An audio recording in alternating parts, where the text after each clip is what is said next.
So anyway, here you go. Here's your speaker. Enjoy.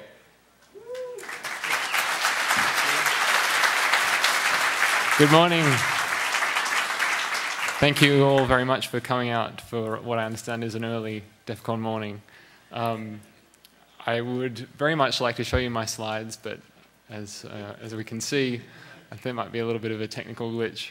And I would really honestly love to get started, but it's kind of crucial to have the slides. So I thought maybe we could try the reverse and do a bit of Q&A. How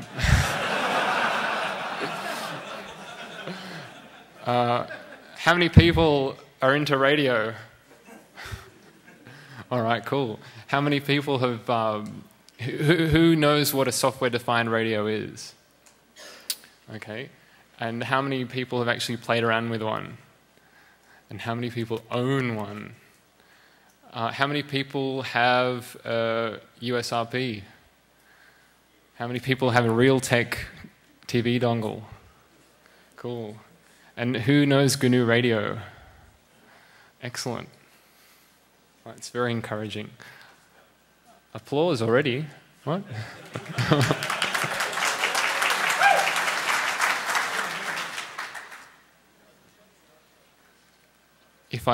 If you pardon me debugging across the room, do you know whether you are actually receiving the signal from my laptop? Yeah, it's a different issue. Yeah, you're sending it out. You're fine. It's not you. Would it be possible to temporarily connect one projector or something? And It's actually the multiplexer back there. all right. Yeah, no, you keep on going. By the way, the Q&A, times past, we used to have a Q&A where we'd get together and we'd go to a room to a Q&A. There's one big massive Q&A room back there, and if this gentleman over here wants to take beers and shots and whatever to talk to him at the bar, that's a good Q&A area. So this year the Q&A is pretty much going to be handled out in the hallway or wherever else that y'all deem necessary. So at the end of the talk, we'll have to, yeah. So I'm okay with that. So let me get this guy up and running. Keep on going. Yeah. Well, I guess I should also add that my name is Balint Seeber. As you might gather, I'm not originally from around these parts. I moved to the States about the middle of last year. I had been sort of mucking around with software-defined radio in my own time. I had been working on a PhD, but unfortunately for that, through a friend, I discovered what software-defined radio was about, and I just let the PhD slide. And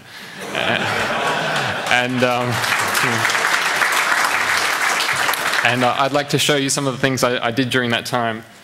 Since then, yeah, keep on talking.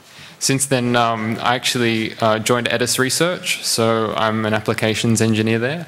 And I guess one little bonus is that I get to play around with some cool new toys, one of which I'd like to sort of show you today. Do you want to check the... Yeah, no, that's the right reg. Yeah, change it down to 1040 to 40.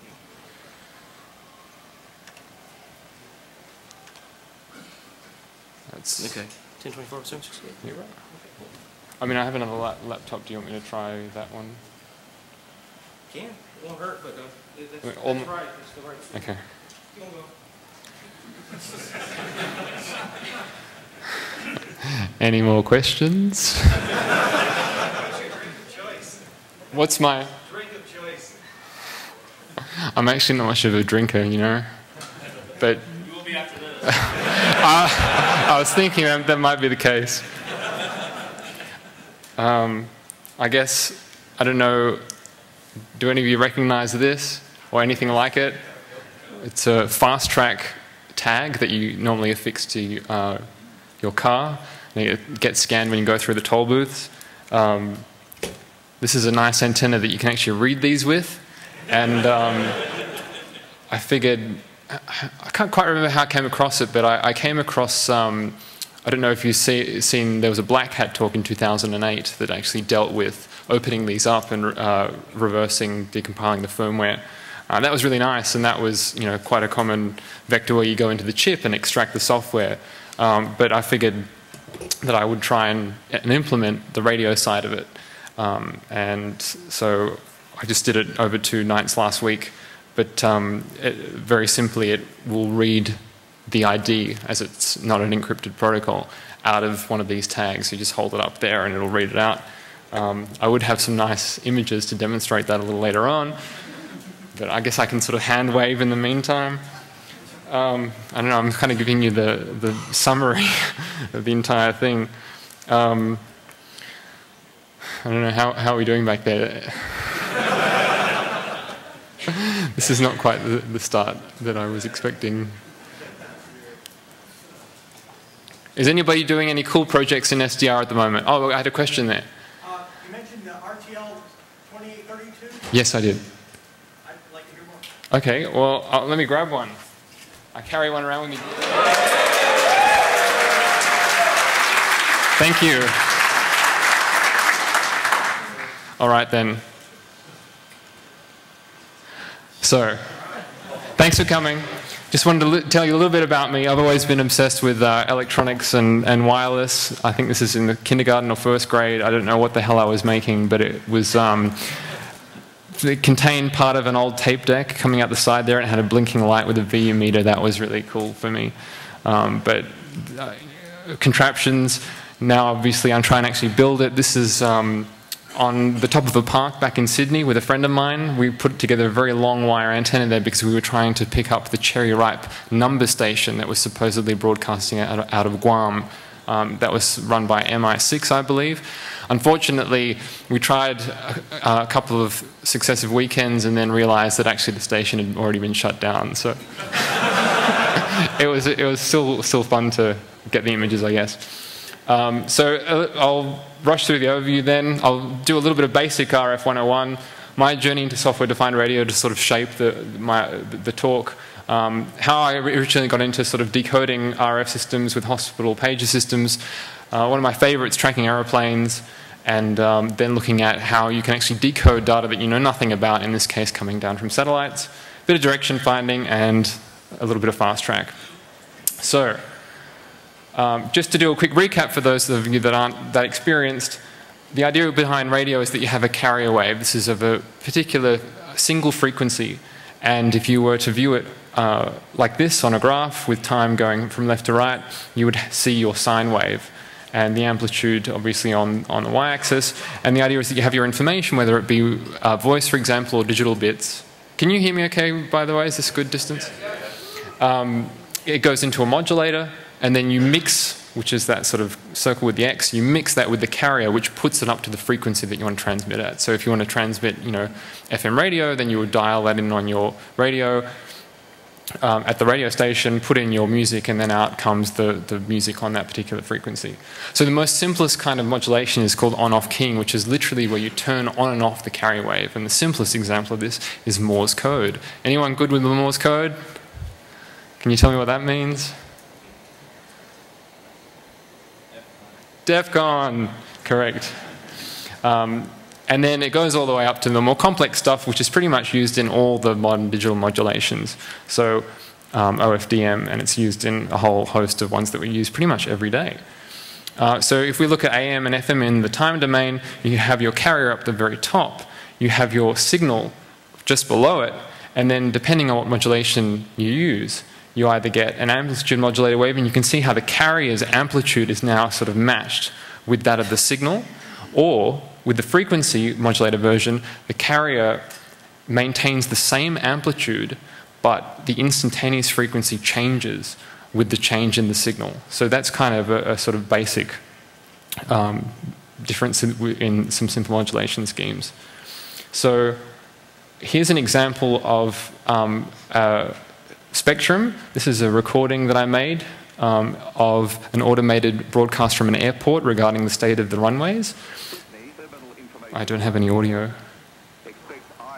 Can I have the laptop audio back?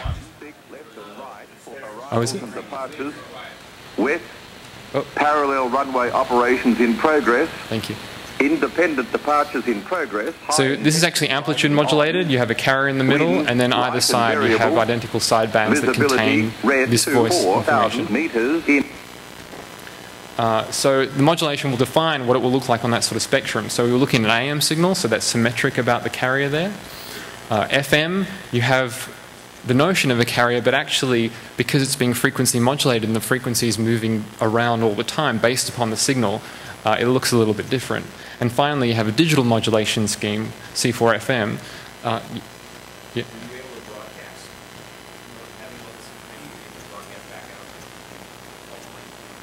Yeah, but of course that's not legal. I'll come back to more of that kind of thing later. Does anybody know about Project P25? I was about to say Pentium 25. P25, yeah, so it's a digital voice standard that's used by first responders all around the world, both in America and in Australia and in various other places. It's maximum. And so, because it's digital modulation, this one actually is sort of an FM variant, but it contains 4 states. And because data is moving through very quickly, you get this sort of different look to it on the spectrum. So, what I'm trying to emphasize to you is that originally there's sort of hardware, and there's simple hardware like crystal sets that were used, and it was made up of very simple components. The point was that they're all sort of fixed, they're fixed personality. Nowadays they're more complicated, but our phones have microchips in them, and these other equipment also are fixed personalities. So it's like a black box implementation. You can't get in there, you can't change it. It's not reconfigurable.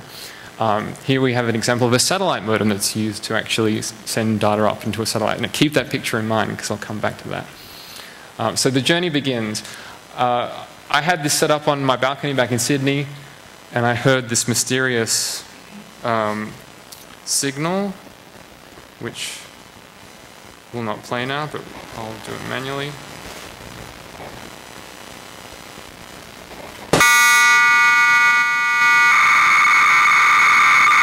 Does anybody recognize what that is? At the time, I wasn't exactly sure what it was, and I had actually tried to demod it with free software out there that's available, but none of it worked. So there we go. And this was my setup at the time. I had inherited these radios from my grandfather, so a scanner and other receivers, and I interfaced it with that little board there to my 286. And had a network card running Minix, and that would stream audio downstairs, and I could control the radios remotely. So this was my sort of simple setup to do that. So I figured, well, I'll try looking at the signal. And once again, here we have a signal in the time domain. And then if you look at it in the frequency domain, you can see these 2 distinct levels coming out. And this introduces the idea, just like in data transfer, that you have the preamble and you have the payload. So you can see the preamble is very important because it establishes, for bursty data, the transmission so that the receiver can lock onto it. So there's like that repeating pattern of 1s and 0s. And then you have the payload after that. Because it's 2-level FSK, you can simply draw a line through the middle and slice. So anything above it will be 1, anything below will be 0. And so that's what I started doing there. That's a visualization of that particular data stream. So you've got 1s and 0s, great, now what? Well, the idea is to turn it into information. This took, on and off, 5 years for me to actually figure out. And in the process, I actually ended up writing this little bit of software that would take in this raw data, and you could play around with different ways of line encoding and so forth. And I'd look at it every so often and come back to it. And then it just happened that I was reading Wikipedia, and there was an article in there that mentioned these specific sync words. And I thought, well, hang on, I've seen them before. And I just happened to have the offset correct in this window, and you can see that they match up. And so it turned out to be POXAG. But it was weird because the software that I had tried previously hadn't been able to decode it. So I guess this was an example of security through obscurity, because they changed their implementation slightly. But it turned out to be the pages for the hospital network back in Sydney. And so we confirmed this. I have a friend that works in the hospitals there, and he called his friend and said, can you send a page out? And you can see what that test page is there, the only one that's legible. But bringing it up on this map that I created, it was actually part of the hospitals. You can see, and we identified the frequency.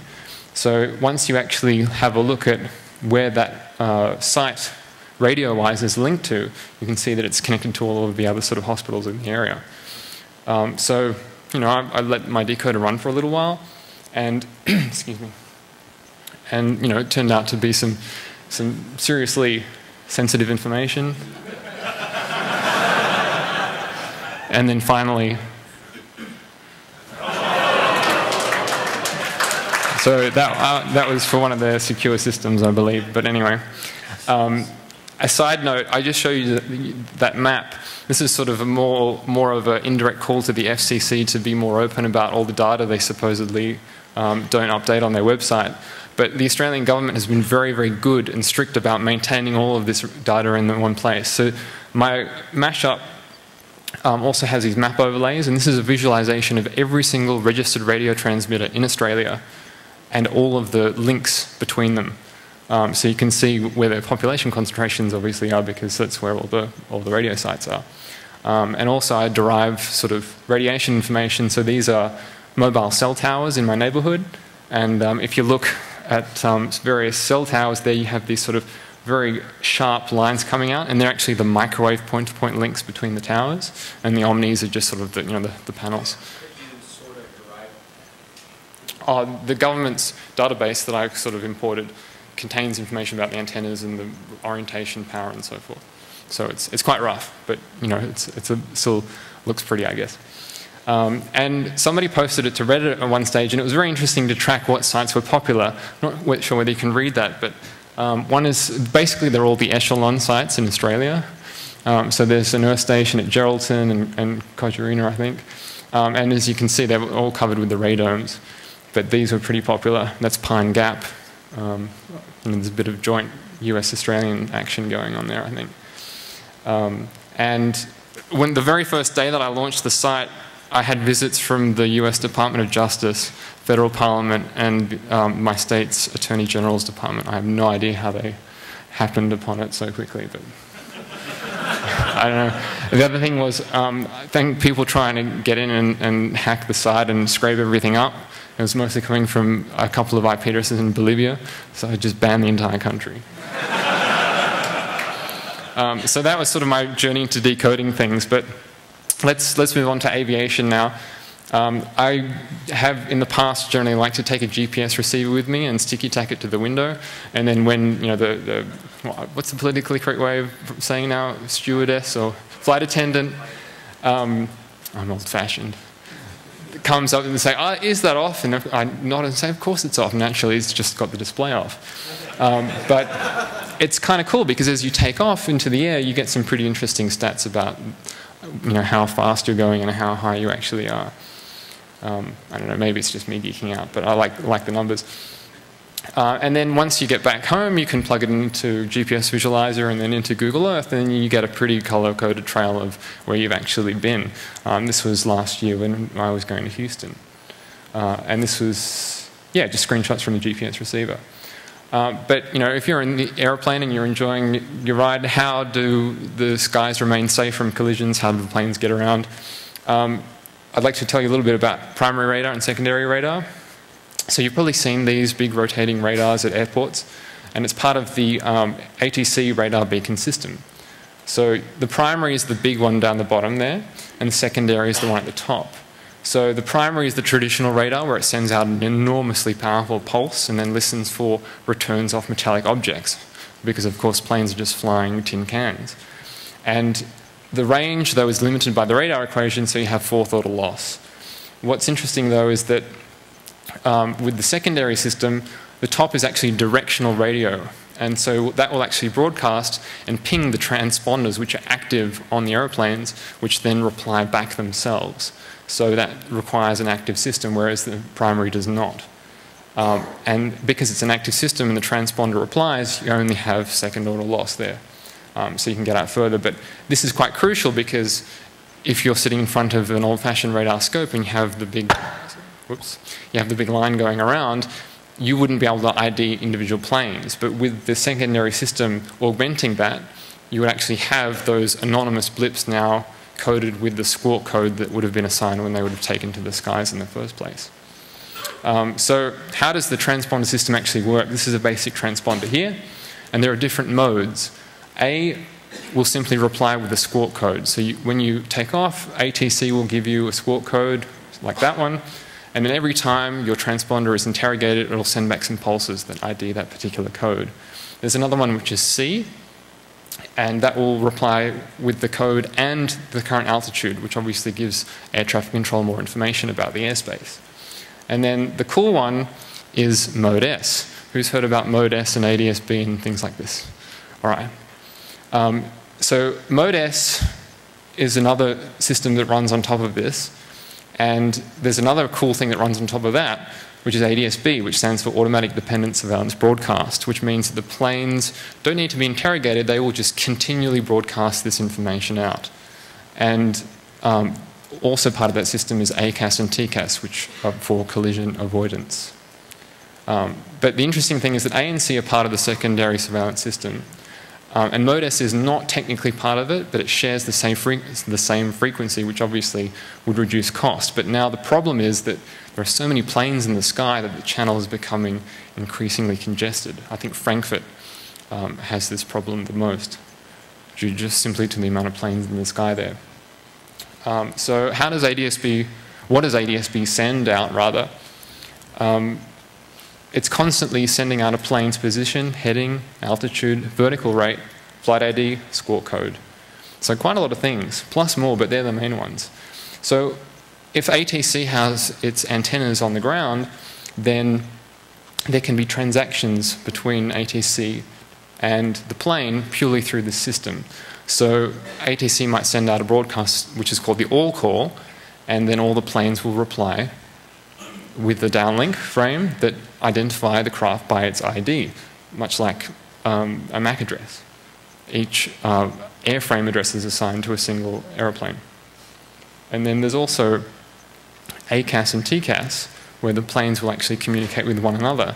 One might send an altitude request to one, and then it'll respond. And this can be used to augment collision avoidance. Obviously, if they're traveling a little bit too close, then in one cockpit you might hear the automated voice say traffic, and then if they get really close, then there might be a pull-up in the other one to do a avoidance maneuver. This is technically called a resolution advisory. But there have been terrible incidents in the past where pilots have not followed the RAs, and actually the planes have collided. The one I've told in the past is the tragic one, I think, over Germany. There was a Russian flight with a lot of school children, and they collided, and they all died, and then one of the fathers actually went and killed the controller. So you've got to pay attention to the resolution advisories. I'd like to put big props out to Brad and Nick. They presented last year on looking into the vulnerabilities of NextGen, which is the FAA's sort of title for their next generation system, that it sort of employs all this sort of stuff. And I don't know whether Brad's actually here, but if you're here, it would be great to catch up. So the interesting thing is a typical 747, this is according to a ham friend that actually is a 747 pilot, it has 31 radios. So lots of different things there. And of course, that makes me pretty happy. When I was flying over here, I took a photo of another Virgin aircraft just like the one I was on. And you can see that across the top of the aircraft there are a number of sort of bumps coming out. Don't quote me on these ones because I've sort of mapped it from a 747. I think it's roughly right, but you've got a TCAS antenna, the transponder, you've got high gain satellite communications on the top, you've got low gain VHF. In the tail, you've actually got an HF antenna as well. And on the bottom, you've got various other VHF things, and then you can't see them, but there's the radar, altimeter, and the marker and direction finding measurement equipment too. Now, with Mode S, how is that actually encoded in the air? I showed you before what a POC-SAG signal might look like, which is frequency shift keying. But this is actually something called pulse position modulation, which is technically AM, but they send out pulses at very precise times. And when those pulses exist in a certain manner, then it might mean a 1 or a 0. So with mode S, there's a particular preamble sequence, and the pulses have to be in exactly those positions, and that indicates that it is in fact a mode S packet. And then that's also used to distinguish it from mode A and mode C. And then the actual payload then is determined by the positioning of what's called chips. So this is Manchester encoded, but you have an early chip and a late chip. And you can see that one will relate to being a 1, and the other one will relate to being a 0. And then the entire payload can be 56 or 112 bits long. So with pulse position modulation at those sorts of rates, a pulse lasts an incredibly short amount of time. Now, what this means is that you have to sample at a very minimum of 2 megahertz, and that's assuming that you're going to set asynchronize throughout the entire payload. And it requires a bit of computing grunt to actually deal with that kind of data rate. And ideally, you want to sample faster so that you can correct for any timing errors. So you wouldn't be able to do this with your plain old radio. And so this is where software-defined radio comes in, and this is where I kind of got into it, and this was my sort of first play around with SDR, because it's the perfect platform for this. So the idea is that SDR moves what was previously fixed in hardware, that sort of not the unconfigurable hardware, into the software domain. So remember, we had that simple crystal radio set. The expression of the AM demodulation in code, or maths in this case, is simply the magnitude of a complex vector. It's incredibly elegant and simple. FM is a little bit more complicated, but similarly as elegant. So the idea is that it's completely reconfigurable now. So on the receive side, instead of having everything done in hardware, all you do is you pick the carrier frequency you want to listen to, mix it with your incoming signal, and then all the rest you end up doing in software. So the purpose of the SDR is simply to turn those analog values into digital and then supply the computer with a digital stream that you can process. So the continuous is then turned into discrete and quantized. Again, you have your wave that should look familiar. You've got your analog to digital converter to take it from the continuous into your number stream, and the digital to analog converter going back the other way if you're going to transmit a signal. Naturally, you're going to transmit legally because you have a license to transmit in that band. But this is what I started playing with first. This is the USRP1. It is sort of, I guess one of the first, if not the first, sort of low-cost SDR. You hook it up via USB. Depending on what daughter board you got, you had a pretty amazing range to play with, and the bandwidth was pretty incredible as well. This is a FunCube dongle that came out a little while later. The range was pretty good, but unfortunately the actual bandwidth that you could sample was very narrow because cleverly they put an audio card in there. So the left channel would be the I channel and the right channel would be the Q channel, and you wouldn't need to install any drivers because it would just appear as an audio card. But of course, if you tried to listen to it, you wouldn't hear anything. You needed to have the software running on top of that to demodulate whatever you wanted to listen to. And then of course there's a Realtek one. I don't know if anybody has used has anybody used it under Windows with HDSDR or WinRAR or the like? Yeah, a couple of people. Well, I guess most people have used it under Linux. But for the price, it's pretty cool. I don't know if you're looking at the history, but one of the modes under which it operates is that it can demodulate normal analog FM. And a guy called Antti Palasari happened to figure out that it's actually streaming 8-bit samples to the computer, and the whole community sort of swarmed and figured out how to make that available to the mainstream. Now this thing here, this is not an official announcement, so I haven't put any text up there, but I'm pretty excited about this. This is going to be very soon Edis Research's new USB 3 radio. It has quite a frequency range, 50 megahertz to 6 gig, 56 megahertz instantaneous bandwidth, bus powered, 2x2 MIMO. It's pretty sweet, and I've been having adventures with it around the Bay Area that I'll tell you about in a little bit. But the point is you can hook all of these things up to your computer and run GNU Radio, and it has a very nice GUI front end where you can describe your flow graph that will do some demodulation or modulation in this sort of graphical environment.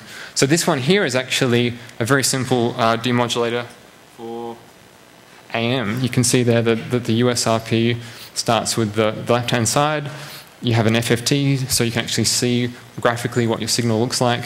You have an AM demodulator, and then it goes out to your sound card. So it's a pretty simple thing. And here, if you run a waterfall over 8 megahertz, this is actually part of the 2G GSM band, and you can see the broadcast control channels as well as some bursty traffic channels there. And then this is a pretty cool example of what you can do with this. This is actually 56 megahertz. So what you're looking at in the middle there are 2 Wi-Fi channels plus extra space on the side. So you could simultaneously decode 2 Wi-Fi channels, for example. It's over the years, I guess, components have become faster and smaller, so it's pretty incredible how far technology has come in, I guess, quite a short period of time to enable you to sort of suck up that amount of bandwidth. This is another example, another program. Sorry, let me go back a little bit. There we go. So I was talking about pages back in Sydney. This is an example of pages in the States. It uses Flex. Who's heard about Flex protocol? So this is the Flex version of the page system, and this is running a program I love called Boardline. It does FFTs very, very quickly, and you can zoom right in there.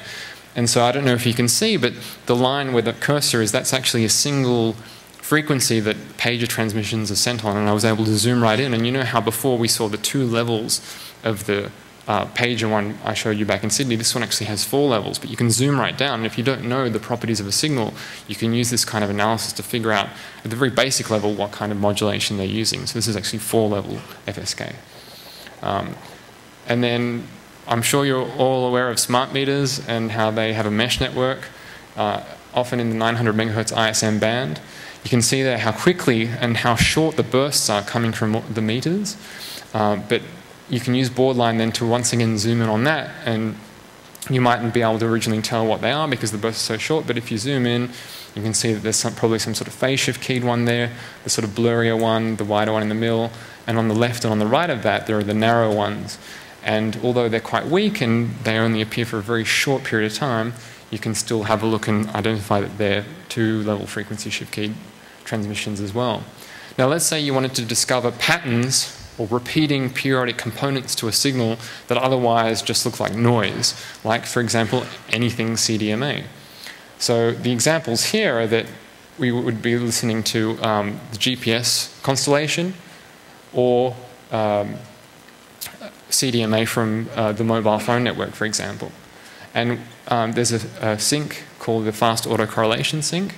And what it does is it does some trickery with some FFTs to very quickly determine whether there's sort of a repeating underlying component within a signal. So with CDMA, you have a whole bunch of signals that share the same frequency space, but divided by what code they use.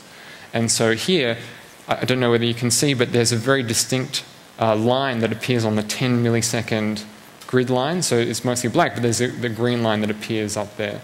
And that's characteristic of the 10 millisecond repeating common pilot channel information in CDMA. So you could get a signal that you didn't know about, put it in here, see the peak, and think, oh, it must be CDMA. And this is really interesting too, because if you listen to the GPS constellation, if you look at the FFT, it's all just noise. There's no apparent signal like we saw before with the pages, for instance, because the signal obviously is coming from the constellation, which is very, very far away. The signal that arrives at our receiver is very weak. However, there's CDMA in there, and there's a repeating pattern in there as well. And amazingly, doing this little bit of math, it's able to draw out the 1 millisecond repeating cyclic code in the GPS signal. So some pretty powerful tools that you can just download and start using for free. Tetra is another sort of land mobile radio digital standard, and it has this characteristic repeating pattern at about 14 milliseconds on an idle channel. So the cool thing is that you can take a USRP out and about.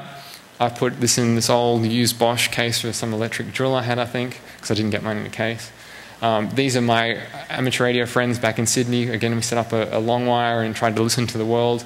The amazing thing here is that with SDR, you can pretty much capture the entire amateur radio band, which is what you're looking at there. That's 25 megahertz, so it's not quite, but if you wanted to use this or something, you could capture it and more. And you can zoom right down there and pick, demodulate hams or weather fax transmissions or clandestine military codes and so on. These are just a bunch of hams chatting in their allocated channel. You can have digital modes like RIDI and Morse code and Hellschreiber and all sorts of interesting things. And if you don't like that, then you can... Video is supposed to start playing there. Okay, you can just demodulate your local stereo FM station. But the cool thing is, this is Sutro Tower in San Francisco. The cool thing is that often modern radio stations also have data transmitted as a subcarrier, and RDS is one of the more popular ones. You can see there, that's the baseband spectrum that you get. You have the decoder running in the background that's printing out all of the RDS information, including traffic, the state of traffic on the highways there, which is something that I'm very interested in. And then there you can see actually the demodulated FM. So on the very left-hand side you have the mono audio, so they're backward compatible with non-stereo receivers. You have the pilot tone, which is 19 kilohertz. And then you have the left minus right, which is the stereo difference channel, so that your receiver can then recreate the left and right channels independently. You can listen to stereo audio. And then further along, the last kind of peak there is the RDS subcarrier, which encodes this information. Now, one thing that really peeves me is that the location codes for the traffic information are not public in this country. Various European countries have made them public. But it's just a 16-bit code that identifies some segment of the highway. And of course, if you buy a car with an inbuilt navigation system, that comes with it. But I don't know if you have any tips on that. I've been looking into one way of finding out this information. If you have any ideas, then please come and find me afterward. But if you want to do the reverse, if you want to make your own FM radio station, transmit stereo audio and transmit your own RDS information, you can do that. There's a GNU radio flow graph that does it. And I had my little iPod Nano with the FM radio in it that decodes RDS, and I was just transmitting it there. And just above the frequency display, it's printing out some string that was pre-programmed in the RDS XML definition. So you can do that too. And I think there were, I can't remember who, I'm sorry to say, but there was somebody that tested sort of RDS injection, and they had a navigation display in a car, and it was saying there was a terrorist threat or frogs falling from the sky or something weird. But if you like just scanning around, if you had a normal scanner, you can do that too with GNU Radio. I have a list of frequencies down the bottom there. It just steps through each one. There's a squelch block that monitors the channel, and as soon as it goes quiet, it goes to the next channel. But the beauty about software-defined radio is that you don't only have to look at a single channel at a time. Here, this is a flow graph that I put together with this multi-channel decoder block that I've created, where you give it a list of frequencies and it will spin up that many decoders. So if you look closely, every time there's a vertical line, it indicates that one of the channels has become active. But of course, you only have one sound card to listen to it. So the green one becomes the active one, and the blue one, the black ones rather, simultaneously active. So this was just voice, but you might be listening to data transmissions and want to be able to decode them all at the same time. Or if you're listening to some trunked channel, you can record all of them. SDL is also really cool because there's a free open source project to set up your very own 2G GSM base station. I would have done that now. I've done it once before during the talk where I set it up using this. And I have my little phone here, and then people can sort of text me, but I thought it might be a bit distracting. Plus, late last night I was trying to find a free channel, and the spectrum here is so unbelievably crowded that I just gave up. But it's kind of cool because it comes with a soft switch. So, for example, I've set this up where I log on with my mobile phone, and then I can dial the outside world, and I allocated a number with our actual main office switch, and then I was able to receive calls when they dial that extension, and it all just goes through using SIP over the network. So it's kind of cool, and it had a very big sort of popular debut at Burning Man, and you can see that there was a bit of computation to be done, so they put the laptop on an ice pack. Another cool thing you can do actually now, there's GNU radio blocks for decoding 802.11a, or the OFDM version of Wi-Fi. So I put this AP up unsecured at 5 gig. There's a little flow graph there. You set the gain and the frequency, and then I've made it so that it would pipe the data through to Wireshark, and you can see they're the beacon frames coming from the AP. So this is just as if you had a dedicated wireless card running in monitor mode. except that it's just being done through an SDR. And in that picture-in-picture there, another laptop is connecting to the network, and you'll see the association frame coming through, and then data frames coming through there. You can see the colored ones. And then actually last week, a colleague of mine thought he'd bring in his fancy antenna and we would try and receive pictures which are sent down from weather satellites. So they orbit the Earth, take photos, and then send them down. And you have to track them manually because they're low Earth orbit. But the B200, this guy's just hanging there by the USB cable. And then you get these sort of pictures. And you see that interference there because, of course, you were doing the tracking manually and you can't see it. So we're just kind of guesstimating where it would be. And I guess we missed a spot. But it's kind of cool because this is actually the west coast up here of the United States. And some big cloud formations. These pictures are taken with different sensors, and you can combine them into sort of these false color images to get an idea of what's happening. This is like, I think, sea temperature, and there's another thermal one. And they're happening all the time. You can just get a program to tell you when the next pass will be and decode that. Another one, if you're looking for positional stuff on the water, most large or medium-sized marine vessels now contain their own version of transponders. So I went over to the bay in San Francisco, and so that boat there just came around there. You can see the kind of trail there, and there are those other 3 boats with that very large cargo ship, and they're all plotting, sending out their information. And I guess the thing to bear in mind during all of this is all unencrypted. The thing about RF is that it's a shared channel. It's like a human resource. Anybody can do anything with it. It's only, our legal system or jurisdiction that dictates, apparently, how we're supposed to transmit or not within those frequencies. So security is obviously a very, very big point that hasn't been addressed in a lot of these systems. So it's been used in radio astronomy, passive radar, tracking people with their mobile phones through shopping malls and so on. But let's come back to aviation. When we were talking about that radar, there's a radar turning right there. This is the radar at Moffett Air Force Base in the Bay Area. You can see that every time it points toward the camera where I have the radio, there's a massive spike because, of course, the radio is directly in line with the big pulse that's coming out. What's also kind of cool is that on the left-hand side, you can see the various other small spikes coming out. They're actually reflections off large buildings. So the radar signal's hitting those buildings and then hitting back into the radio. And the other thing is that I couldn't figure out why I was seeing 2 peaks here. This is showing the time in between the initial bang that's sent out, the initial pulse that's sent out by the radar. And this is called the pulse repetition frequency. And I couldn't figure out why there were 2. Usually there's only 1.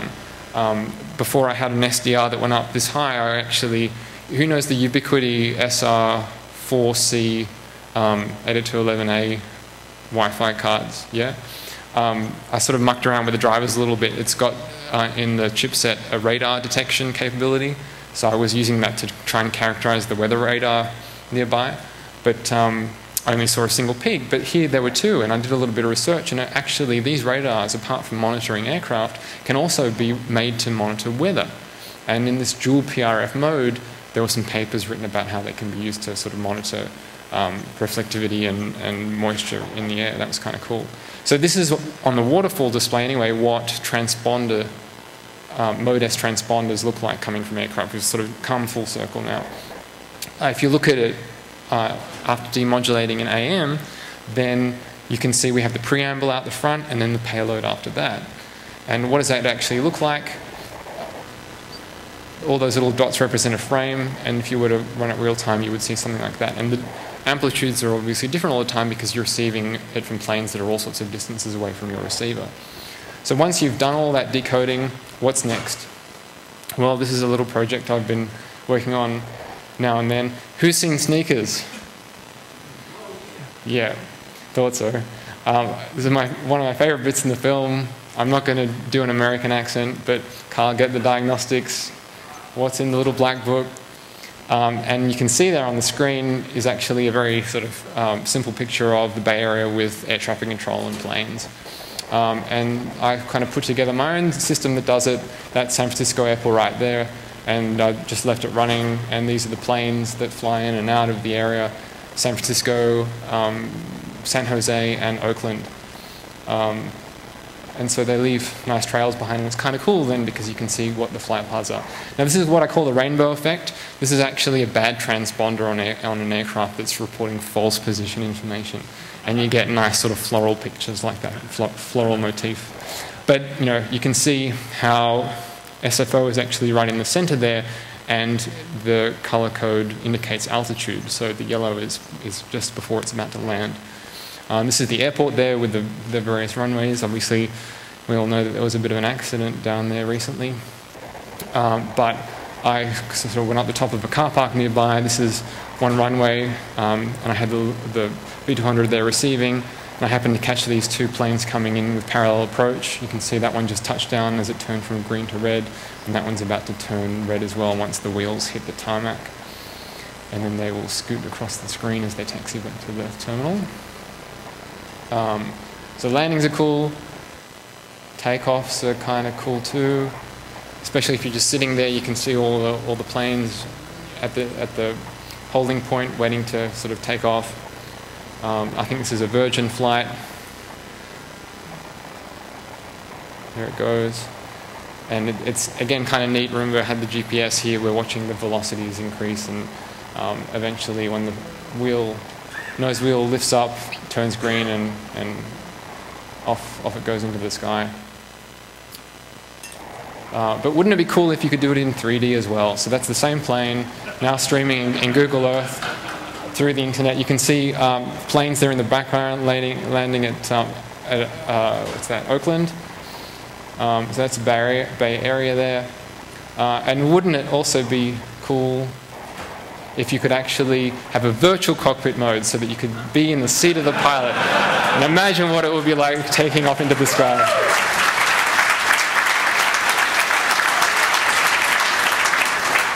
So this is actually running permanently on my website for Sydney, Australia. And I've just set this up recently for the Bay Area as well.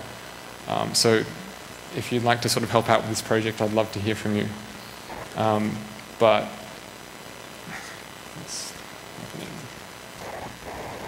This was actually when I had one of these tucked away in the seat pocket in front of me without an antenna, and I was receiving the transponder from like probably 10 meters below my butt.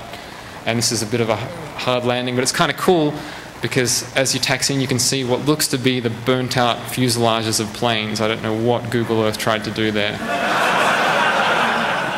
You know how it does the terrain exaggeration? They must have some sort of automatic mechanism to determine terrain elevation data, but it's kind of a bit weird when you fly through planes like that.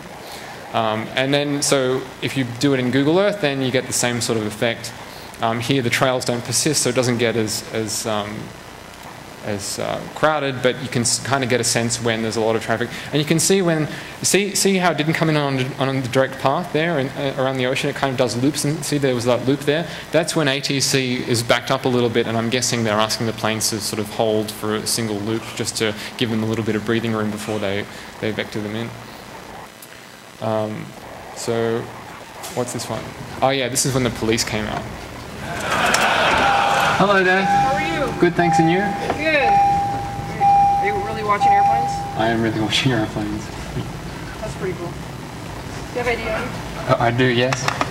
Is it for like school or something? It wasn't quite for school, but I have to say she was very, very, very nice about it. And that's not the first time that I've had encounters with the cops, but usually they're pretty good. So the software runs in a couple of different stages. This is the desktop application that sort of does the tracking. You've got the decoder that supplies the raw frames, and then you take those frames and actually do the tracking. This is the main runways at Sydney. You can see the trails the planes have left behind. When I initially got into this, I have to thank my very dear friend back in Australia, Matt Robert. He's worked on OP25. But we went up. I initially was using his USRP1 remotely, and then we would go up to the park and test it out there because the airport would just be within visible distance there in the lights. We went up a couple more times, progressively taking more equipment. We were quite excited this time because that grey plane there isn't actually a plane. It's a vehicle equipped with a transponder. You can see it's on the perimeter road. And now recently, Sydney Airport has equipped every single one of its cars with transponders. So if you look, you can see these little vehicles moving around. And I actually need to change the icon now to something more like a car.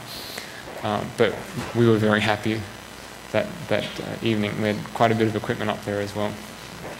But you see interesting things, like that was the Queen when she came to visit. The call sign is REGL1, Regal 1. And then you see some weird things like, well, I was in San Francisco and I saw that. I don't know what that was about. So this is when I, without permission, moved all of my equipment to the roof of the apartment block. And I had everything stuffed in this sort of box. I had gigabit Ethernet and power running down the side of the building, which I had sprayed the same color as the building just to make it invisible. And the software, because you're using SDR, this is the cool thing, because you can get at the very lowest level of the signal, you can extract information about the distribution of the strengths of the packets coming in and build up these sort of graphs to tell you how well your decoder is doing. This is a graph of signal strength versus distance, and you can see the way that it drops off. This is altitude versus distance, and because I live close to the airport, they all sort of come to a single point at the bottom left, but you can see the standard flight altitudes out to the right that the planes will eventually ascend to. And this is a weird one. This is strength versus altitude, and once again, you can see the standard flight paths coming out on the right-hand side there, but on the other axis. This one is Sydney. Now, Australia actually has a greater rollout of ADS-B. In addition to listening to those messages, you see how those balloons are popping up? These are ACARS messages, and ACARS is a system that is like text messaging for aircraft. There's another rainbow effect. But the text messages can be between the cockpit, air traffic control, engines might send vibration reports back to Rolls-Royce. I saw once that there had been a rowdy passenger on the plane and they had asked for the federal police to come to the next airport to escort the person off the plane. All sorts of messages, most of it's clear text. And this is, again, pardon? Generally, no. This is, once again, looking down at Sydney Airport, and you can see when a message is actually sent, it deposits a little sort of marker behind, and most messages actually occur at the airport. It's just the way the sort of diagnostic systems work. So I've mentioned all that already, but I listen to the two primary frequencies back home, and I'm sort of setting that up here as well, but this is how the message is sort of printed out, so the frequency, the content, the flight ID, registration, and so on. What does it actually sound like? That's an ACARS message there.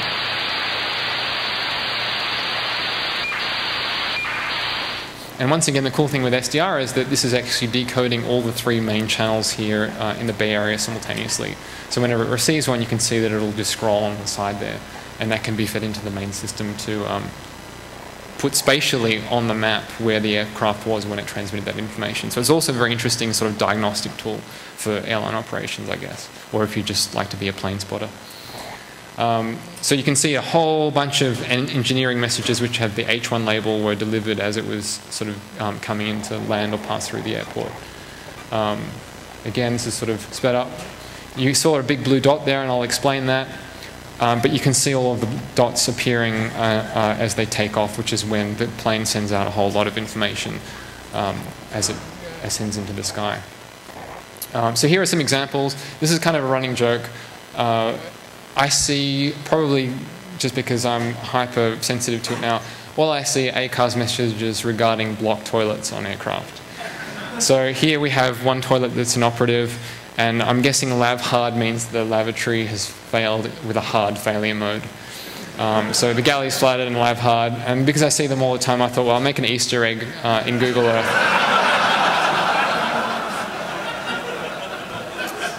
And unfortunately, I think the waypoint that's been highlighted there is prawn. So the other thing is that they actually send out flight paths over ACARS using waypoints, and I have a database of waypoints. So it actually will draw then the flight paths that the planes should fly through. I'm only receiving a small portion, but you would expect the plane to fly through to Asia and to Perth on this side of Australia. And also sometimes you see nice things where, I don't know why these planes appear in Google Earth as models. Maybe Qantas is paying Google, I don't know.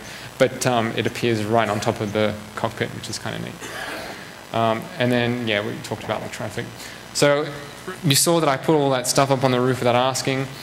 The Strata sent this message to everybody saying that several tradespeople had installed satellite dishes on the roof.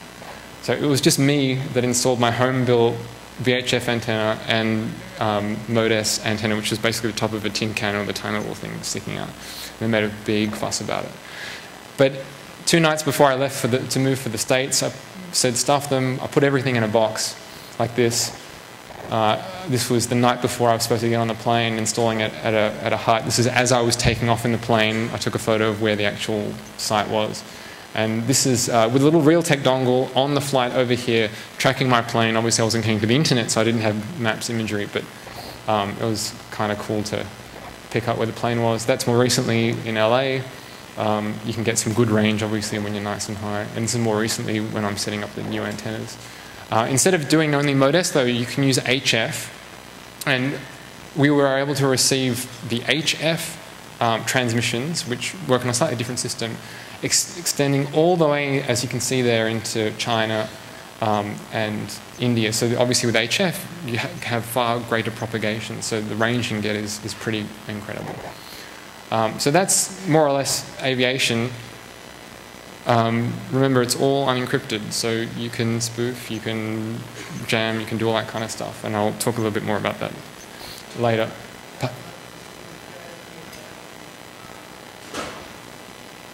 Am I doing that? I haven't actually looked into that. The question was, well, there's another part of this called TSB, which is traffic information. That's also broadcast over the same sort of mechanism, and that's used to sort of augment the information that pilots can see. But it's sort of a next step of the protocol and isn't really widespread, but various sites are sort of bringing it online. But no, I haven't looked at that myself.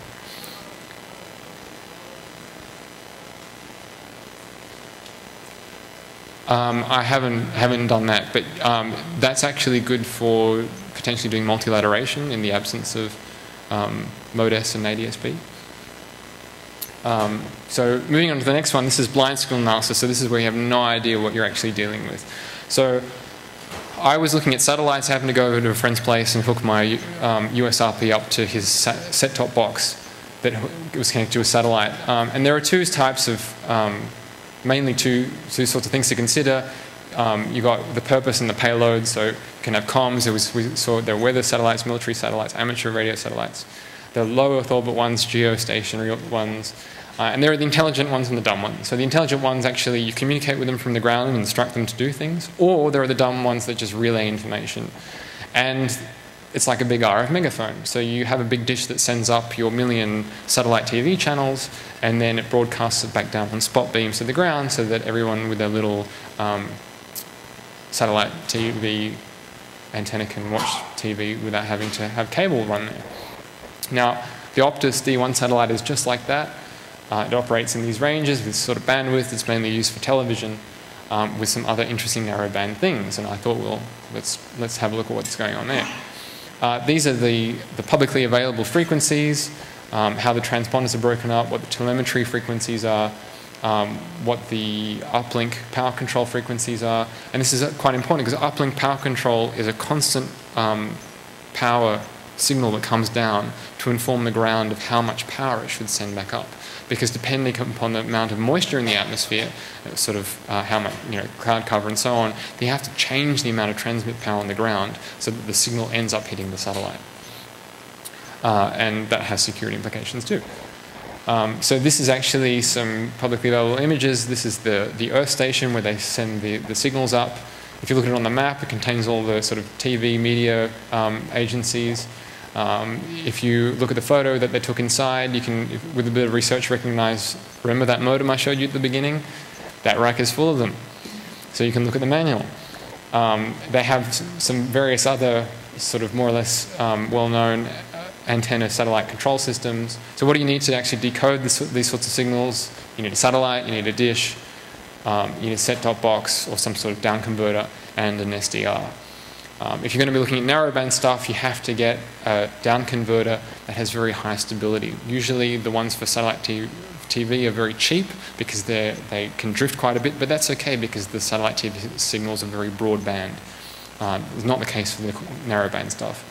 if you actually do a search for the satellite, it happens that the manufacturer of the transponder lists the satellites that the transponder is on board, and then you can look at what kind of modulation will be used for the telemetry downlink. This is actually one of the telemetry signals coming off that satellite. You have the telemetry sidebands, you've got 1 pulse per second tones, you've got constant subcarrier, and this is actually zooming into those telemetry signals. You can demodulate that with GNU radio, and then you can do some visualizations. I didn't look much further than this, but it's kind of cool when you create these raster plots. Who can tell me what these sort of triangular shapes indicate? Counters, exactly. So you can see that there's evidently something going on there, and that might be a starting point. But there are a lot of other narrowband streams coming down from that satellite. So the idea is that you sort of pick one, lock onto it, and try and decode it. The problem is that because you're going in blind, when you initially send out the signal, you have to specify all these parameters. So if you're multiplexing signals together, if you're scrambling them, if you're differentially encoding them, if you're doing error correction, modulation, and so on, you don't have any idea.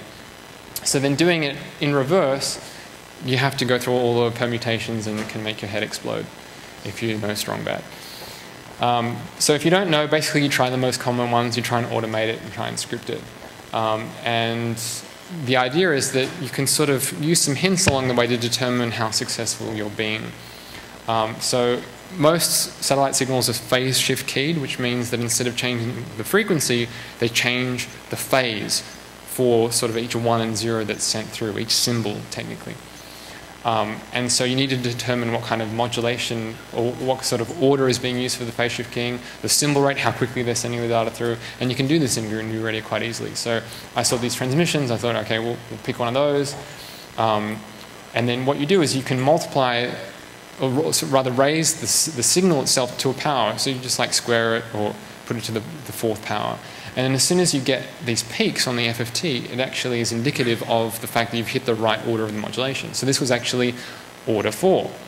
So we actually have QPSK, which means that in each symbol that's transmitted through this phase shift keyed stream, there are 2 binary bits. Also, we need to find out how quickly they're being sent through. And so you can do this using some simple, what's called cyclostationary analysis, where you multiply the signal by a lagged version of itself, and that will reveal any sort of periodic components. And here it turns out to be a good old 9600 board. Also, it's forward error corrected, and without figuring out what the convolutional decoder parameters are, you're going to be left with noise. So the idea is that you go through all of them, and then until you find that the error rate from the actual Viterbi decoder drops to 0. So a Viterbi decoder is designed to decode convolutional codes, but there's this metric, this sort of a special count that it keeps inside, and when you actually hit the right parameters, that will drop to 0 or very close to, and that's the hint that you've been able to identify the right parameters. So you can see there that drops to 0, which means that I've got the right code rate and so on. This is a flow graph that kind of emulates that process.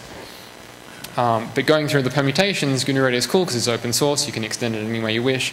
And instead of me having to click on all of those buttons and try everything out, I made a little block that actually went through them automatically. And then it would go through each permutation, and then it would find that it was locked, and it would just lock onto that. And then I could proceed with the next stage. So I've got now 1s and 0s again. Looks like there's a lot of structure in there. Not. But it looks like it's been probably scrambled, which is a common thing to do to sort of whiten the data in case there's sort of any repeating patterns. You want to keep it as pseudo-random as you possibly can to send over an RF link. But once you find a good descramble, I just tried a couple of popular ones. Turns out that it's still not quite right because you have long runs and 1s and 0s. So it's probably differentially encoded. So if you differentially decode it, it looks much better. You can see what appears to be repeating patterns and headers and payloads. So now you've got that structure. You can go through the individual bits and search for these repeating patterns. And I discovered sort of this sequence would be repeating all the time, so it's probably going to be some sort of preamble. And then once I would look at the preamble, I was able to find what looked like packets. And it turned out to be some ancient character-oriented packet assembly. So you have the synchronization, bytes, start of header, start of text, end of text, CRC at the end, and then a number of fixed length messages within these packets coming down from this satellite. And each contains this ID. So then I wrote a parser for that, and it would parse them out and group them by ID. And then I discovered these sort of patterns between each successive transmission. And what looked like a header, you would have varying numbers encoded as 16-bit signed integers, 8-bit signed, and BCD. And I thought, what could that possibly be? Well, I have no idea, but if you graph them, they look pretty. So I thought, well, they're probably some sort of measurement maybe that's preceding the time. If you plot, the X and Y, then they might move around like this. There might be some sort of telemetry from various sensors placed around the country that are all being uplinked from remote locations to be collected at one central spot. I really am sad that I wasn't able to record more data because I only recorded 2 minutes worth. But if you would record it for, say, a week or a month, you could then graph this and see how it would change with the time of day, see if it's related to human activity or some sort of natural phenomenon. So more data is always the key. This is a sort of TDMA downlink, so I think people with remote satellite terminals are using this sort of shared part of the satellite spectrum there. This was another one that I just could not figure out. It looked like there was something there. You can see that hump there. There might be a signal modulated in there. I was scratching my head. I was running all of these sorts of tricks. Nothing came out of it. And in the end, I found some satellite frequency allocation for a US satellite. And it turns out they actually put white noise channels through the satellites to do presumably some sort of RF measurement and testing. So there's actually nothing encoded there. It's just purely white noise. So something to bear in... Pardon? Well, if it was one time, then it would be digital, so there would still be some sort of digital artifact there. But this was well and truly, well, as far as I could tell anyway, white. Coming down to Earth again, terrestrial signals in HF, STANAG is a military mode, and it's well documented. You can run a similar sort of analysis. It runs at 2400 baud. You can see that peak coming out there, which is indicative of the baud rate again. If you run the fast order correlation, then it matches exactly with the spec in terms of detecting the frame lengths. And so this is a way, once again, if you have a blind signal and you have a database of known parameters, you can sort of look at them and ID them. It's actually 8 PSK this time, so a change in the PSK phase will encode 3 bits. And if you create the demod in GNU Radio, you can see the 8 sort of points coming out on the constellation there that encode the data. DRM is a really cool digital mode for HF that sends near CD quality, I think it's near CD, audio over HF, so you can get incredible distances but then have really nice digital audio coming out the other side. And it's OFDM, like we mentioned before. This is some MATLAB code that I put together from a paper, and you can obviously create some pretty plots, but looking at the peaks will tell you information about the OFDM parameters, so symbol durations and so on. And then what's kind of cool is that it matches up exactly with the class B encoding of DRM, because there are different classes, A through E, I think, that are used for different protection classes depending upon how far you want to send the signal or how good you want the quality of the audio to be. So once again, it's a good way of sort of figuring things out. Instead of writing MATLAB code, though, I just realized it was easier to create the simple flow graph in GNU Radio, where you run the autocorrelation again of this OFDM signal. You see a peak coming out there. You change the lag amount. Remember, with cyclostationary analysis, there's a lag. You set that as a lag, and then you see these additional peaks coming out of the additional FFT. And again, that matches up with those exact values that we got through the other way of doing it. So that's sort of some simple techniques you can use with open source software to try and figure out what a signal is. Let's talk about fast track a little bit. I've showed you what it looks like. I've sort of told you about all this already during our pre-introduction. But the interesting point here, the last one, is that these tags actually do not actively transmit back. What happens is the toll reader will transmit an interrogation, and then it will keep a carrier wave, basically an unmodulated carrier, hitting the fast track tag. And then the microcontroller inside will actually change the load on the internal antenna. And what that means is that the internal antenna will kind of take a little bit of that energy, and then when it modulates a 1, say, and then a 0, it won't actually absorb that energy, and it will be reflected back to the original tag reader. So it's kind of weird that you have the situation where you might have these sort of antennas pointed down, and these are both transmitting and receiving at the same frequency at the same time.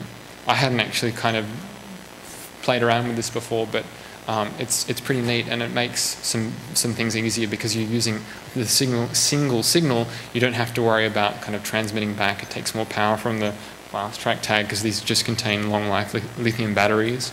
And also then you don't have to worry about synchronization because you don't have two different clocks that are running in different clock domains. So apart from actually having antennas at the toll reading booths, there are antennas that sit on street lamps and signposts on the highway, and apparently they're used for 511 traffic information. And so I thought, well, I'll go along and see what I pick up. So that's the antenna, the B200 there, and I've got the spectrum coming out on the laptop. And that is actually the constant interrogation pulse coming from the system. So I recorded that and had a look at it. This is actually on the side of the Golden Gate Bridge at the toll booths. I went there, and I only realised after the fact that I actually parked in like, the authorities' reserve parking spot. But I was very quick. And so I kind of nestled myself in this bus stop and was pointing the Yagi at the toll tags just to see what I could find. But this is the trick. This is the really cool key that makes it all happen. It's this little device here that I managed to find on eBay, and it's all about magnets. So it's called a circulator, and the idea is that you can send RF energy in one port. It will circulate around to the next port and leave, and not continue around to any subsequent port. So the transmit energy from the interrogation transmitter would go in one, go to two, and then go out the antenna. Anything coming back up the antenna, i.e. anything reflected from, say, a toll tag, will come in two and then exit three and go to the receive side of your radio. Anything coming from the receive side doesn't matter because the receive side won't be transmitting. But this was my little test setup there. You've got the circulator connected to the Yagi that's being kindly supported by that stuffed monkey, and the tag lent up against the cup. So this is the signal that's being transmitted out as the interrogation signal. And then this is looking at what's coming back in from the antenna. Now, circulators aren't perfect. They won't be able to suppress all of the energy sent through, so there will be inevitably some that's passed on to another port if you don't have a matched antenna, for example. But here, on the very left-hand side, you can see there are those lines jumping up and down. This is the payload of the interrogation, so it's identifying with an ID who the interrogator is. And funnily enough, it uses exactly the same modulation as Mode S. It's pulse position modulation. And then after that, you kind of have that slightly wavy line emanating out. Just imagine that was flat. This is the constant carrier that should be backscatter modulated by the tag. And so what happens is, when I hold the tag up, you can see now something has happened there on that line. If I flip between them, you can see that there is some additional activity, very weak, but there's definitely something there past that interrogation. And then my toll tag has come up. So that's the response. If you use the good old Wayback Machine, you can find the Department of Transport's spec on this, and then you can implement it. So this screen shows when the preamble is found in the response, and there's this peak from the tuned filter for that preamble. And when it detects a peak in the filter, meaning that a backscatter modulated response has been sent by a tag, it activates the decoder here. And then once again, remember we were talking about slicing the pager signal. Once again, we're slicing the response. So the top is 1, 0 is at the bottom, and then we get the binary out, and we have a payload that we can then CRC check for validity. And then again, completely unencrypted, you have the tag ID.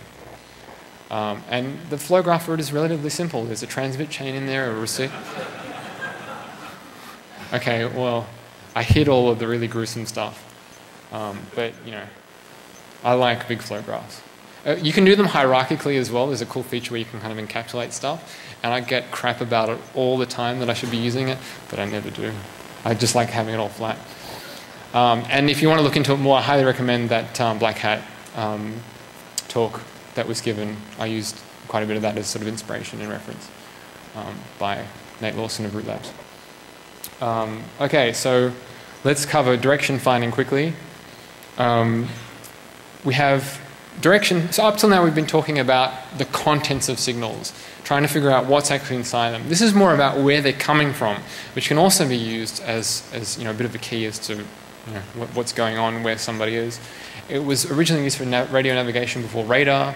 It can be used for signals intelligence, emergency aid if you're trying to find somebody lost somewhere with an emergency beacon, wildlife tracking obviously, and reconnaissance. And believe it or not, it is actually a sport too. So it was used in World War I and II.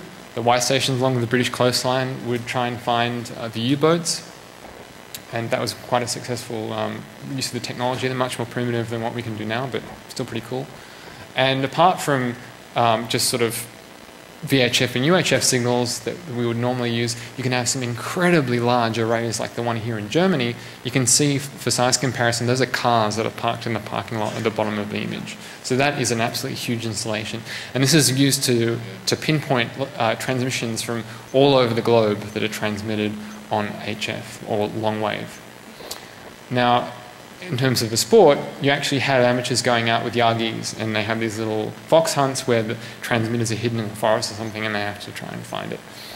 So it's a highly directional antenna so that you can pinpoint where the signal is coming from, and that's a crazy serious German ham. So the first way that I initially played around with was called pseudo-Doppler direction finding, and the idea is that you use the Doppler effect to cause a perturbation in the radio waves, and then exploit that to figure out where the signal is actually coming from. So I'm sure we all know what the Doppler effect is. As you move an object, it changes the waves. But what you can do is you can actually have, you can see my highly technical and refined wave passing through the center of the circle. The vertical line there on the circumference is actually the antenna. So the idea would be that you rotate the antenna from point A around point B through to point C through the wave, thereby compressing it in frequency. And then as you come out the other way, through D back to A, it's moving the opposite direction, and so you expand the wave a little bit. So you end up with this Doppler shift that you can see there in the bottom diagram, and that will change the frequency slightly of your signal. Now, the cool thing about it is FM, frequency modulation, relies on this very fact. It will change your carrier wave in frequency depending upon the signal. So what you're doing is you're just adding an extra tone, adding an extra bit of modulation. So this works really well with FM signals. And it means that you can just use any old FM radio or SDR to do the determination of the direction.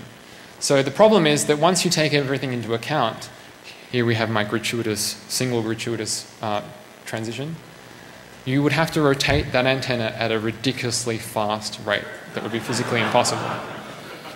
So what do you do instead?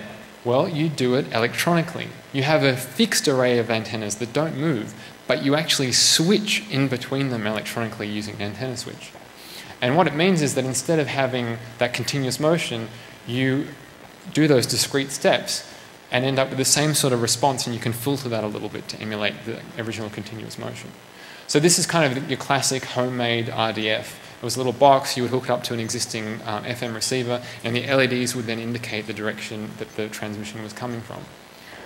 And this is sort of the internal component or system diagram. And the stuff in green is all clocked together, which means that it's all synchronous. Remember, you're switching around the antenna, which will mean that a certain frequency is introduced into this original signal, and you need to focus in on that one frequency to figure out the direction. This is the circuit diagram, just for reference. And then, you know, of course, you're going to look like maybe a little bit weird driving around with all this stuff hanging out of your roof. But hey, that's exactly what I did. So I went color, I got an SDR, and I wrote a bit of mapping software, and I got the Duffmobile happening. So I made my home main antenna array there. So if we recall this little diagram, all that is done in software. All that is what remains after doing all the rest in software. So these are suction caps that you use to transport windows with. I cut out the tin, soldered some sort of tuned elements on top, put it into this antenna switch that I got as a free sample from an RF company, and then modified the FPGA code that ran in the USRP1 so that the clock that was controlling the actual SDR was also controlling the antenna switch. And the beauty about that is that the frequency then that you get out that reaches the computer is exactly synced to the rate at which the antennas are rotating. So you can narrow in on one specific FFT bin that is guaranteed to be the signal of interest, the Doppler tone, that you can then determine the phase from to determine your direction. So this is the receiver. I had two laptops in the car, one doing the tracking, one doing the mapping. The flow graph, I won't go into the details there, but you've got the source coming in, you generate your reference sine wave, and then the Doppler tone you also extract from your incoming RF. And what the trick is that you compare the phase between your reference sine wave and the sine wave that comes in from the Doppler signal. And the difference between those phases will actually give you the direction of your signal. That's the trick. So it's a phase comparison with a known reference wave. So if you look at the FFT of your incoming signal, you see that how you have that peak there. That's the Doppler tone. And so what you do is you take your reference, which might be the blue one, I think, and the green one is your Doppler tone that you've been able to filter out, and then you determine the phase there, and that, literally is your direction of arrival of your signal. So I thought, well, we've got to test it. We'll pick an obvious source like that big tower, look up a frequency that is at that tower, drive around, X marks the spot for reference, and then every time we drive around, stop, you take a measurement, and then after a while, it kind of ends up sort of roughly matching up on the red. The thing is, you have to be really careful because RF is black magic through and through.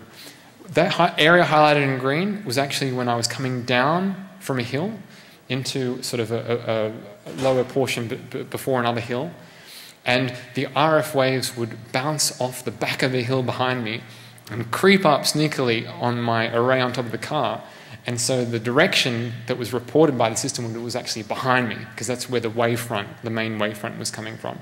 And as soon as I came over the next hill, I ended up having the direction coming from directly in front of me, which was the correct one because there was no obstructions. So reflections are very important to deal with and to filter out from your measurements. So I repeated it again, this time in Mountain View.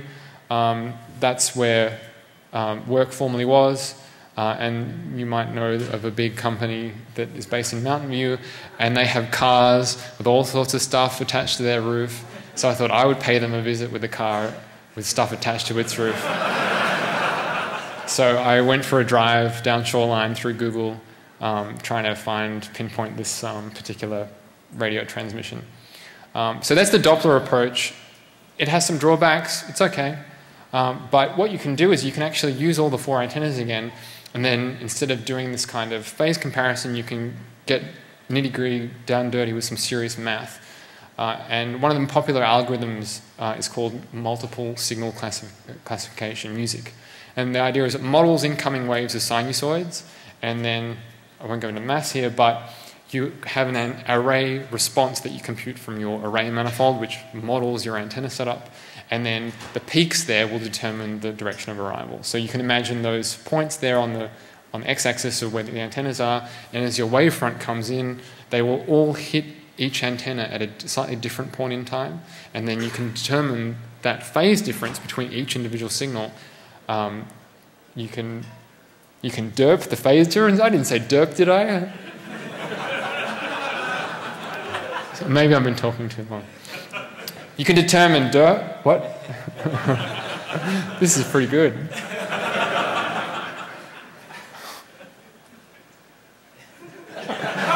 You're welcome. So this is finding that array response. Here I think I had just 4 antennas in a row. You tell the model that you have 4 antennas in a row, you just express it as a matrix, and then what it does, it'll go through 360 degrees and simulate what the array response would be. And then when you get the incoming signal, you run that through each particular degree, and then so that goes from 0 to 360 across the bottom, and then you have that peak that matches the exact array response. The advantage is that you get much higher resolution, but you need as many radios as antennas now. Before we only needed 1 radio for 4 antennas. This is a sort of higher end SDR that Edis Research has. It's called a quad radio, but I had a little bit of fun with it. You know how you can get those Nerf style USB missile launches. So the idea here is that it acquires you and then locks on. So if you look closely, when I move the radio around, it'll track it.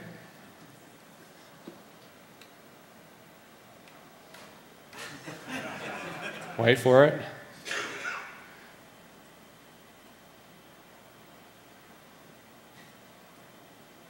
I said fire, but there was no audio. Maybe it was turned down. I said fire, and when it detects that, it shoots you.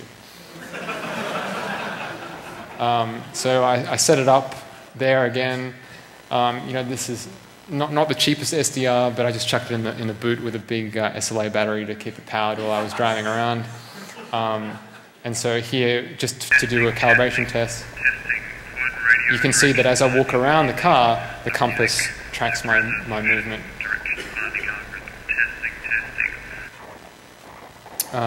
So if I go for a little drive here, then once again I repeated that route through Google's campus, but you know, I picked some of the frequency, and I guess it's kind of keeping pretty good track of it, except for there down below. But you know, as I said, those errors creep in because of reflections. If you're in an urban area with no line of sight to your transmitter, then it'll reflect off other buildings, just like the reflections from that primary surveillance radar as well. And this is the GNU radio block that you can download, and if you have some sort of other setup where you might connect two of these together with a single reference, you can create this similar sort of thing. All right. Police checklist: if you're going to be driving around like this, make sure you have your radio paper. Amateur radio license helps. I had some antenna structural redundancy by having a string that I put through each of the suction caps, just in case one would fly off. I can't really drive more than 40 miles an hour, because then I get some serious vibrations in the tin. It's kind of scary. It's good to be clean shaven, I guess. And if you have any radios that are in fact used by the police, like the Motorola XTS radios, it's always good to hide them, because unfortunately, many of them, or at least some of them, don't know that they can be used as legitimate ham radios. So they get very suspicious when they see, what are you listening to the cops, or what's going on? And then, because I had all these wires coming in, I couldn't actually open the door because it was coming in through the window. So if you sort of turn around and just try and disconnect all the wires in the back, it looks a bit sus. So take it from me. All right, so more security stuff.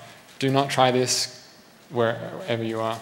So with pages, if you don't like a doctor, I'll read the first bit and then you can read the next bit. Is your arch nemesis in hospital? Need to distract security? So these automated alerts were sent out. I can't even quite remember now, but it was something to do with rotation of guards or shift change or something like that. So with Mode S, do you want to reach cruising altitude a little quicker? So as I said, with all of these things, they're all unencrypted.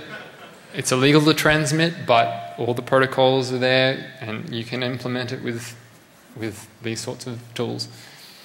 Do you think the pilot made the wrong choice in deciding to land?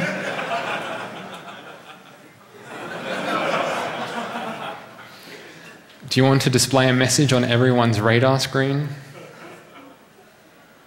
So, there's ASCII art. If you send out enough transponders with different IDs, then you could probably spell something. So this is ACARS now, so this is the text messaging for the aircraft. Do you not want to fly on a particular aircraft? So these things are automatically sent by the avionics systems. They're incredibly, complex and thorough in their self-checks, and it's really interesting to see the sort of reports that they send out. Was the flight that you were on a little bumpy? RR is Rolls-Royce. Do you want to message the cockpit privately? So in the spec, if I recall correctly, there are 4 assigned labels that address the 4 supposed cockpit printers. I doubt they print paper anymore, but I would be pretty certain that a message might be displayed on one of the displays. So for satellites, as I was saying, there's that uplink power control that controls the amount of power that then is sent up by the ground station. So it's usually kept at a minimum because it costs a lot of power to send up kilowatts. Usually if the sky is clear, you can just send a few watts and it's much cheaper for the part of the transmitter. So it depends on the weather, as we established. Heavy rain, a few kilowatts costs more. We want to keep the cost down. So what you can do is you can turn your signal a little bit higher than theirs. And it actually says this in the satellite manual that, damn it, I can't read it. A malfunctioning uplink power control system can interfere with other services and even damage a satellite traveling wave tube amplifier.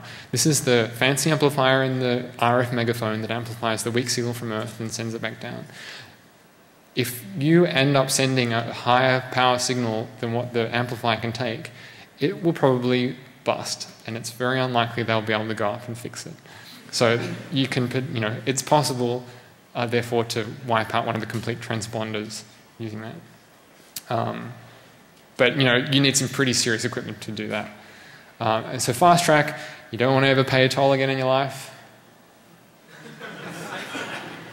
This only goes over a short distance, but if you potentially hooked up a 900 megahertz amplifier, you could go over an overpass and then interrogate everyone passed underneath you.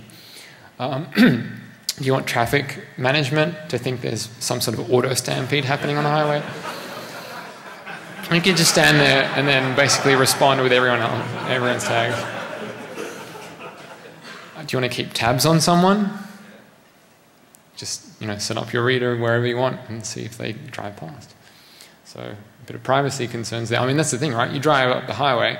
It says in fine print in the fast track thing that you will be read at other locations for other purposes like traffic monitoring and so on. But I don't think anybody really knows that. And how long do they keep the data for? What's their retention policy? With all that's been going on lately, does it get aggregated into other databases? Probably. So don't forget that if you ever get bored, say if you get bored of the baseball, there's always SDR to keep you company. So yeah, most important thing is be legal and be safe. Only transmit in the bands that you can.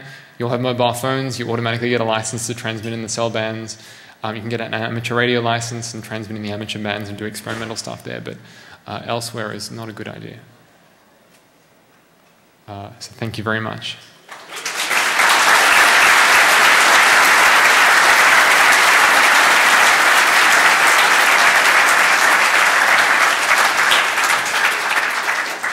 And if you'd like to know any more information, I put a lot of RF stuff on my wiki. My main website sort of documents my main projects. A lot of things like the direction finding and additional blocks for GNU radio and stuff I keep on my GitHub. I'll be pushing the fast track stuff. And if you want to email me personally or at my work address, then they're my emails and my Twitter handle.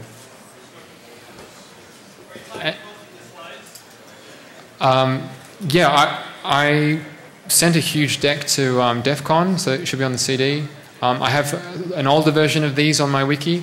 The deck that I showed you today has been significantly upgraded, but in time I'll post those as well as the videos and things like that.